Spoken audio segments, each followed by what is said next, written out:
sebelum internalisasi dalam arti implementasi kehidupan sehari-hari kan ada translation dulu, interpretasi dulu ini kan. Ada langkah awalnya adalah interpretasinya nih. Nah, kita kesulitannya pada di Indonesia kita bukan bahasa Arab, jadi perlu diterjemahkan. Nah, yang menerjemahkannya Kementerian Agama, 11 profesor, tapi itu profesor ahli fikih semua. Nggak ada, atau linguistiknya nggak ada, sosiolinguistiknya nggak ada, ya, yang semantiknya nggak ada, morfologinya nggak ada, astronominya nggak ada, ahli di bidang kosmologi dan nggak ada, ahli fikih semua 11 orang. Maka terjadi beberapa kekeliruan penerjemahan, dan ini sudah saya sampaikan kepada Menteri Agama waktu itu Pak Munawir Syadzali. Kebetulan saya sangat bersahabat sekali waktu itu, jadi saya sampaikan sambil makan siang karena saya sering bilang makan sama beliau. Kalau ada tamu-tamu dari luar tuh saya bilang makan. Saya bilang, Pak Menteri, ini terjemahan perlu direvisi lagi. Ini sangat penting sekali. Tapi biayanya triliunan biayanya untuk bangsa. Di mana? Udah begini Pak Menteri, sudah nggak usah Al-Quran deh. Buka saya Al-Quran. Pertama surat Al-Baqarah, kedua surat apa? Pertama surat Al-Fatihah, yang kedua surat Al-Baqarah. Al-Fatihah ayat pertamanya apa? Bismillahirrahmanirrahim. Saya katakan Pak Menteri, dengan nama Allah yang Maha Pengasih dan Maha Penyayang ini para fuqaha, para profesor yang ahli fikih ini nggak belajar ilmu nahu, nggak belajar ilmu sharaf, nggak belajar linguistik. Begitu Bismillah langsung dengan isim nama, langsung dengan nama Allah. Bismillah dengan nama Allah. Ini bahasa Arabnya bahwa ba itu ada 36 makna ba itu. Ada ba sababiyah, ada ba zaidah, ada ba qasam, ada ba bermacam-macam, ada isti'anah, ada ba isti'la dan sebagainya. Banyak sekali. Wa kafa billahi syahida, cukup Allah sebagai saksi. Nggak ada, banyak dibuang aja itu tambahan. Billahi uqsimu billahi, demi Allah. Wujud ana mawjudun bi wujudika, aku di sini ada karena ada kamu. Banyak bahasa babiyah. Nah, kalau ba isti'anah kita terjemahkan dengan dan, itu masuk pada isim alat. Dzabahtu dajjata bisikin, saya motong ayam dengan pisau. Dorobtu Zaidan bil asa, saya mukul Zaid dengan tongkat. Itu banyak dengan. Nah, kalau bismillah dengan nama Allah, berarti Allah alat dong. Anda memperlakukan Tuhan sebagai alat kalau dengan itu. Jadi gimana? Atas nama Allah, isti'ala. Pak Badar punya hajatan, tiba saatnya menyampaikan sambutan terima kasih kepada para hadirin. Cuman karena lagi flu jadi suaranya nggak keluar, minta tolong kepada saya, Buya tolong sambut atas nama tuan rumah. Saya mengatakan ana bismi sahibil bait, atas nama tuan rumah, ashkurukum ala hudurikum. Saya menyampaikan terima kasih atas kedatangan bapak-bapak. Yang berterima kasih siapa? Pak Badar. Saya ngomong disuruh siapa? Badar. Nah, makanya disitulah nilai ibadah.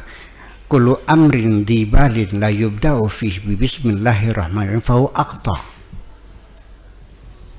Kenapa? Karena kalau kita minum bismillah, ini bukan air yang diminum, Allahnya diminum juga bukan. Tapi saya minum karena disuruh oleh Allah, itulah ibadahnya. Jadi selama ini bangsa Indonesia menganggapnya Allah adalah alat. Kalau makna bisnis macam itu, beliau manggut-manggut setuju, insya Allah direvisi. Sampai sekarang belum, alasannya nggak ada dana. Ya udahlah, ya kita tolong saya didukung nih ya. Bulan terjemahkan. Direvisi tapi terlewat juga. Iya itu. Ya para akademis ini dilibatkan, para ahli linguistik, ahli matematik, ahli biologi, ahli segala macam. Dia mungkin 200 disiplin ilmu dilibatkan semuanya. Nah itu. Nah kemudian dalam proses penafsiran juga ada kegagapan di dalam para mufassir ini. Ada kegagapan yaitu pada surat Al-Baqarah ayatnya 184. Saya bacakan dulu ya. Bismillahirrahmanirrahim. Ya ayyuhalladzina amanu, wahai orang-orang yang beriman, kutiba alaikumus siyamu. Kutiba alaikumus siyamu kama kutiba alal ladzina min qablikum la'allakum tattaqun. Seperti diwajibkan atas orang-orang sebelum kamu supaya kamu bertakwa. Di sini kan kutiba alaikumus siyamu. Yang diwajibkan apa? Siam kan? Yang diwajibkan apa? Siam. Kalau niat gimana? Nawa itu kode kita fikirnya babu siam, babu saum. Di sininya siam. Nawa itu saum atau siam? Ininya kutiba alaikum siam kok. Gimana sih? Jangan nyeleweng dong. Ya itu mungkin lalai, barangkali lalai ya. Ya mungkin pada waktu itu belum kajian-kajian linguistik belum ada, karena linguistik itu baru sempurna di tangan Ferdinand de Saussure di Switzerland tahun 1980-an, baru belum lama kok. Jadi kita maklumi aja. Iya. Jadi kalau siam itu tidak makan tidak minum, kalau saum itu tidak ngomong. Seperti Siti Maryam mengatakan ini nazartu lirrahmani sauma falan ukallimal yauma insiya, nggak ngomong kan, bukan nggak makan. Jadi kalau Nabi itu sauma berarti besok kamu nggak ngomong gitu. Kalau itu siapa besok tidak makan tidak minum gitu aja. Oke. Kemudian lagi ada yang ayat yang lebih krusial lagi daripada itu.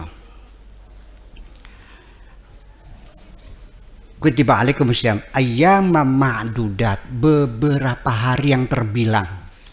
Hanya beberapa hari. Sebulan tak beberapa hari. Dari mana datang sebulan? Datang dari mana sebulannya? Enggak ada aja. Ya syahrun kamilan enggak ada. Hanya ayyama ma'dudat itu satu. Saya tidak memberikan penyelesaian, saya memberikan masalah aja nih biar mikir. Terus faman kana minkum maridan aw ala safarin, kalau kamu sedang sakit atau sedang perjalanan, faidatun min ayyamin ukhar, maka dibayar pada hari yang lain. Itu. Wa 'alal ladzina yutiqunahu, dan bagi orang-orang yang mampu puasa, mampu siam, tapi dia tidak puasa, fidyatun ta'amu miskin, ngasih makan sama satu orang miskin. Bagi orang yang mampu dan dia tidak puasa, memilih makan saja silahkan, tapi bayar fidyah.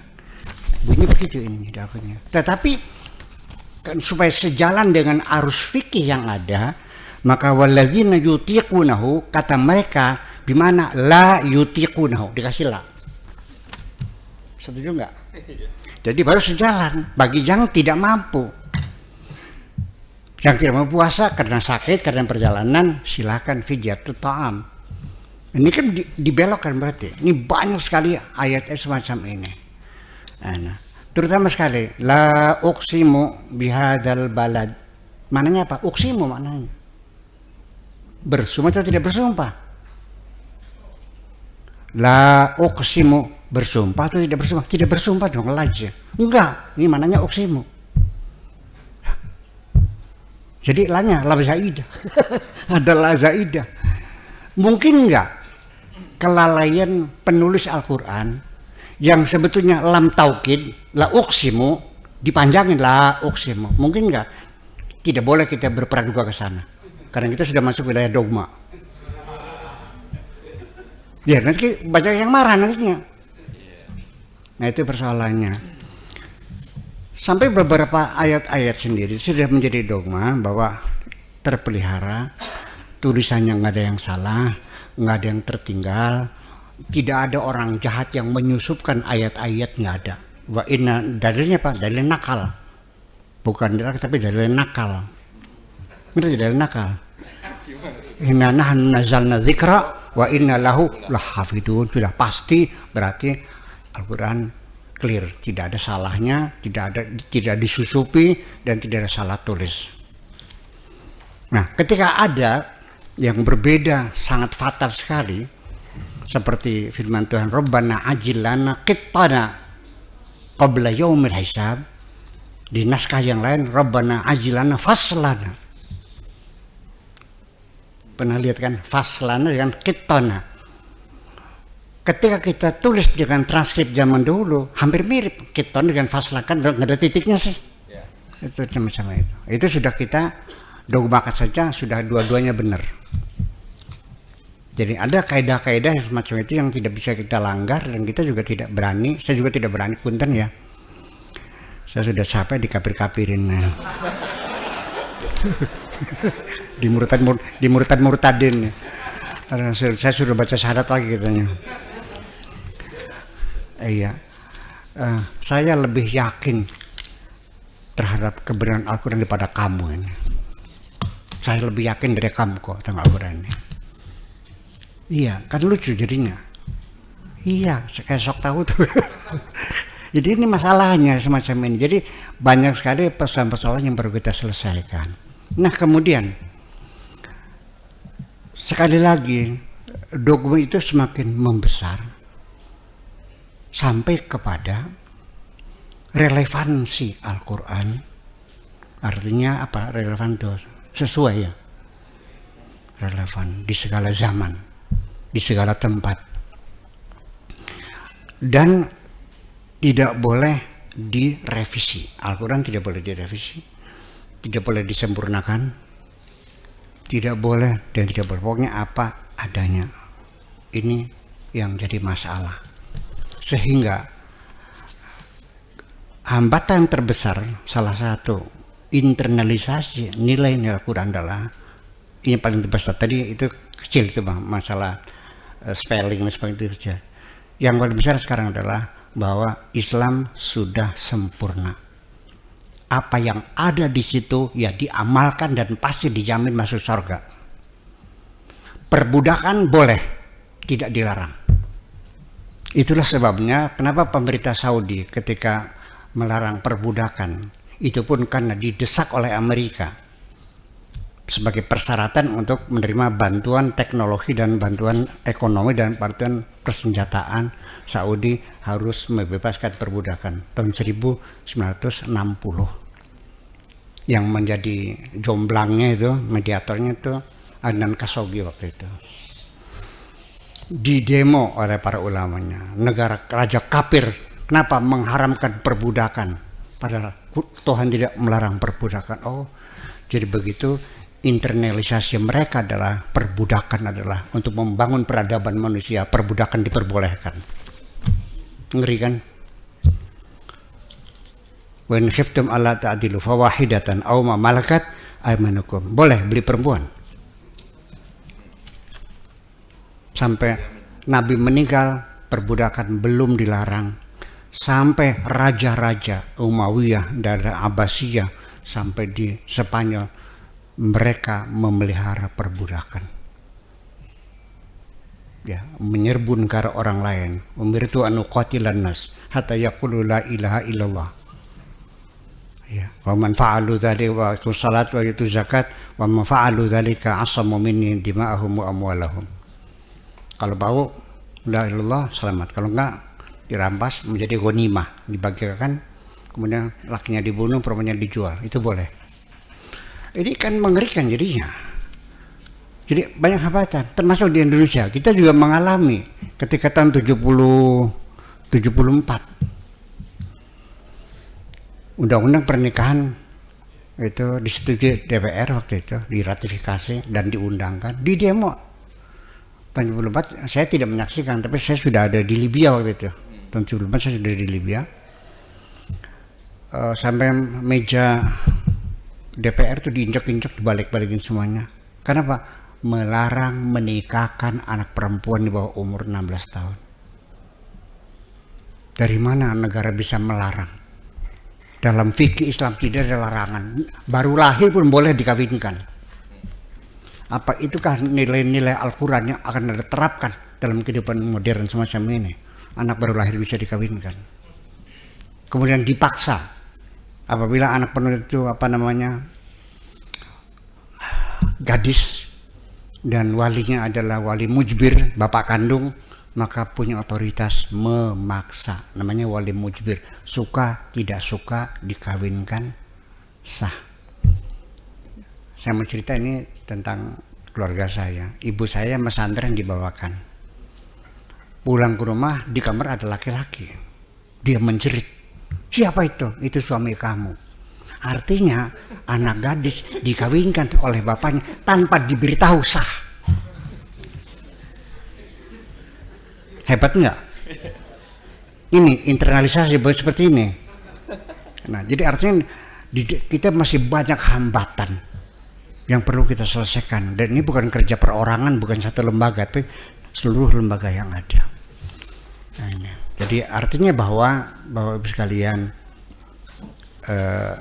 masalah internalisasi ini membuat saya menjadi lebih bersemangat lagi. Saya merasa seolah saya hari ini banyak teman. Terima kasih. Assalamualaikum warahmatullahi wabarakatuh.